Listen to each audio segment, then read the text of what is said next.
Prince Harry reportedly wants to return to the British crown since everything else he's done has failed. London is his home, and he wants his children to be here, royal expert Angela Levin shared.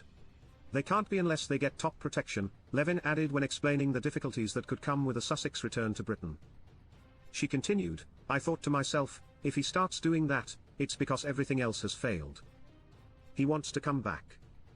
He wants to be a member of the royal family again, but my goodness, he is a very changed Harry, and he's going to do what he wants. The fact that he has no respect for his father, no respect for his birth, I think he is going to be a big danger because he will compete with the royal family themselves." This insight comes after the Duke of Sussex sent a statement to be read in London's High Court on December 7. "It was with great sadness for both of us that my wife and I felt forced to step back from this role and leave the country in 2020. The UK is my home. The UK is central to the heritage of my children and a place where I want them to feel at home as much as where they live at the moment in the US.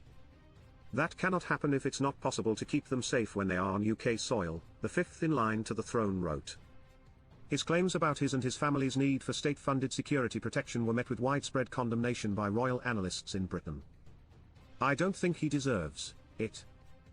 It's police with guns. He can get a second-grade one if he wants with no trouble at all.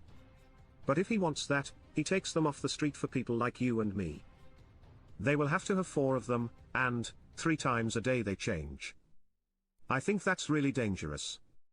I hope that the decision that's made is that he can have very good protection," Levin concluded when describing how Harry's being granted police protection could be disruptive to British society.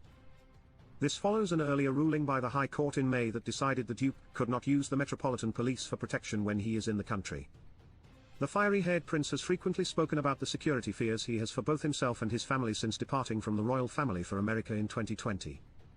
Taxpayer-funded royal protection is traditionally only granted to senior, working members of the monarchy and is never issued to former royals living full-time in another country.